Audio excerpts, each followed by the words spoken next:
Varicose veins కి సరైన చికిత్స కోసం సంప్రదించండి ఎవిస్ హాస్పిటల్. ఓం శ్రీ గురుభ్యో నమః. శ్రీ మహాగణాధిపతయ నమః. శ్రీమాత్రే నమః. కర్కటే పూర్వఫల్గుణ్యాం తులసీకాననోద్భవాం పాండ్యే విశ్వంభరాం గోదాం వందే శ్రీరంగనాయకీం. నీళాతుంగస్తనగిరితటీ సుప్తముద్బోధ్య కృష్ణం పారార్జం స్వం శృతిశతశిరసిద్ధమధ్యాపయంతి స్వోచ్ఛిష్టాయాం స్రజినిగళితం యా బలాత్కృత్య భుంక్తే గోదా తస్యై నమ ఇదమిదం భూయ ఏవాస్తు భూయః. శ్రీ భూనీలా సమేత గోదా రంగనాథ స్వామినే నమః.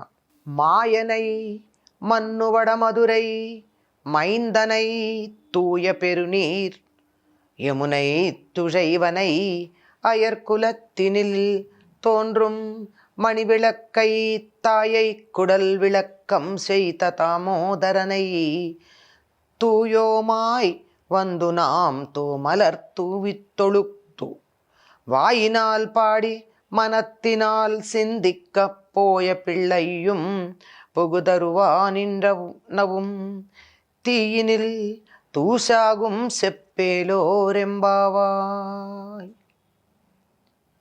5వ నాటి బ్రాహ్మీ ముహూర్తంలో గోదాదేవి నిద్ర మేల్కాంచి తాము చెయ్యవలసిన పనేమిటో చెప్తూ ఉంది.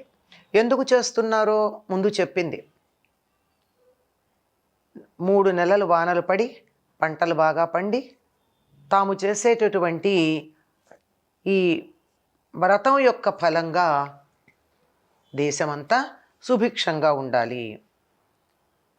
పొదుగు దగ్గరకు కుండలు చేర్చగానే పాలు వాటంతటవి పితకబడుతూ ఉండాలి అని చెప్పడం జరిగింది.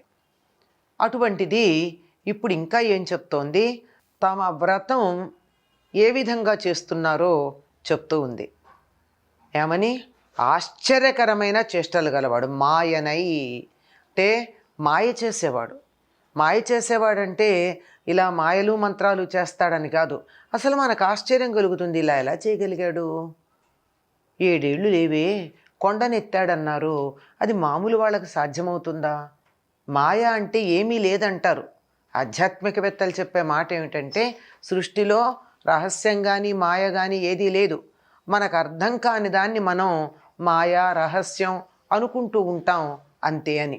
అటువంటి ఆశ్చర్యకరమైన చేష్టలు కలిగిన వాడు, ఎల్లప్పుడూ భగవత్ సంబంధమును కలిగిన ఉత్తర దేశంలో మధురా నగరాన్ని నిర్వహించేవాడు. వడమధురై, వడ అంటే ఉత్తరం అని అర్థం, ఉత్తర దిక్కని అర్థం. వడమధురై అంటే ఉత్తర దిక్కున ఉన్నే మధురని ఉన్నవాడు. ఇక్కడ వీళ్ళకి దగ్గర ఉన్నటువంటిది దక్షిణ దిక్కున ఉన్నటువంటి మధురా నగరం, అది ఉత్తర దిక్కున ఉన్న మధురా నగరం. ఆ మధురా నగరాన్ని నిర్వహించేవాడు. పవిత్రము అగాధము అయిన జలము గల యమునా నది రేవే తనకు గుర్తుగా కలవాడు. యమునా నది చాలా లోతుగాను ఉంటుంది, నీరు చాలా పవిత్రమైంది కూడా. కృష్ణుడు అనంగానే గుర్తొచ్చేదేమిటి? ఆయన శరీరం నల్లగా ఉంటుంది, యమునా నది నీరు నల్లగా ఉంటుంది. ఆయన ఎవరినైనా పిలిస్తే ఎక్కడికి వస్తారు? సంకేతంగా యమునా నది గురించే చెప్తాడు. అటువంటి యమునా నది, అగాధంగా ఉండేటటువంటి యమునా నది గుర్తుగా కలిగినటువంటి వాడు. గోపవంశాన్ని ప్రకాశింపచేసేటటువంటి మంగళ దీపం లాంటివాడు. తల్లి యశోద గర్భాన్ని ప్రకాశింపచేసేటట్టుగా ఉండి, తల్లి గర్భం ప్రకాశించటం ఏమిటి? ఆవిడ గర్భంలో ఈయన ఉన్నాడా పాపం? కాదు. విషయం ఏమిటంటే యశోద కుమారుడు అని చెప్పుకుంటాం కదా, ఆయన తల్లి చేత కట్టబడినటువంటి గుర్తు కలిగినవాడు. పొట్ట మీద దామోదరుడైనటువంటి వాడు కృష్ణ. అటువంటి కృష్ణ భగవానుడి దగ్గరికి మనం పవిత్రులంగా వచ్చి మనం పరిశుద్ధంగా ఉండడంతో పాటు పరిశుద్ధమైన పుష్పాలతో ఆయన అర్చన చేసి, ఆయనకు అంజలి ఘటించి, నోటితో కీర్తించి, మనసారా ధ్యానించి, మన పూర్వ సంచిత పాపరాశి ఆగామి పాపరాశి అగ్నిలో పడిన దూది పింజల్లాగా భస్మమైపోయేటట్టుగా ఆయన్ని సేవించుకుందాం. పైన చెప్పినవన్నీ భగవానుడైనటువంటి కృష్ణుడి యొక్క లక్షణాలు. ఇప్పుడు వీళ్ళు వచ్చి చేయవలసింది ఏమిటి? అటువంటి ఆయనని ఏం చేయాలట?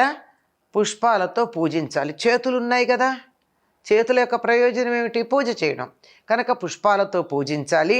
ఆ తరువాత వాక్కుంది గనక ఆ నోటితో కీర్తించాలి, మనసుంది గనక మనసుతో ధ్యానం చెయ్యాలి. అంటే త్రికరణ శుద్ధిగా మనో వాక్ కాయ కర్మల చేత మనకర్మ, వాక్ కర్మ, కాయకర్మ మూడింటితో, చేత్తో చేయడం కాయకర్మ, ధ్యానించటం మనసుతో చేసే కర్మ, కీర్తించటం నోటితో చేసే కర్మ. వీటి ద్వారా ఆయన్ని అర్చించి సేవించుకుంటే మన పాపరాశి అంతా అగ్నిలో పడిన దూదిలాగా భస్మం అవుతుంది. ఆ పాపరాశి ఎట్లాంటిది? ఆగామి సంచితం. సంచితం అంటే పూర్వజన్మలలో జాగ్రత్త పెట్టుకోబడినది. మనం సంచి అనే పదం వాడతాం, ఇలా మూట కట్టుకుని తెచ్చుకున్నది, జన్మలలోంచి తెచ్చుకున్నది సంచితం.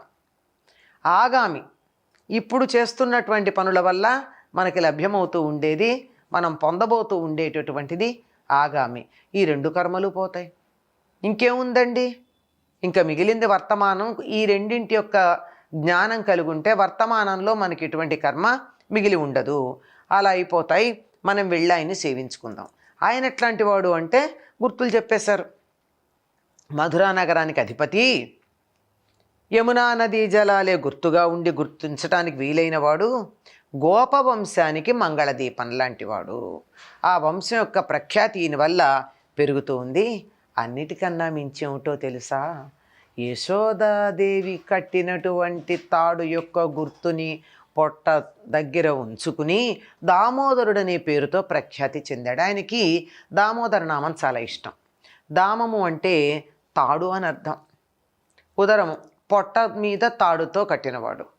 పొట్ట మీద తాడుతో కట్టినవాడు అంటే ఇది ఆధ్యాత్మికంగా చాలా పెద్ద విశేషమైనటువంటి అర్థం ఉంది. కానీ కృష్ణుడుగా దామోదరుడు అంటే తల్లి తాడుతో కట్టేసింది. కట్టేస్తే ఏం జరిగింది? ముడేస్తారు కదండి, ఇలా తాడు కట్టి ఇలా ముడి వేస్తారు. ఆ ముడి పాపం గుచ్చుకుంది. ఈ నల్లని వాడికి కూడా ముడి గుచ్చుకుంటే అక్కడ మచ్చ పడిందిటండి. మరి ఆ మచ్చ ఎలా కనపడుతుందో మనకి తెలియదు. ఆ నల్లని శరీరం మీద ఈ మచ్చ ఎలాగంటే నల్లవిస పుష్పంబు మీద తేటి కుట్టిన కందులాగా ఉంది అని బొగ్గన పెట్టిన చుక్క గురించి గోదావైభవంలో శ్రీమాన్ ఇక్కిరాల కృష్ణమాచార్యుల వారు వర్ణించారు. కృష్ణుడు బొగ్గన పెట్టినటువంటి చుక్క ఆ విధంగా ఈ మచ్చ, నల్లని పొట్ట మీద ఉన్న ఈ మచ్చ ఆ విధంగా ఉందేమో.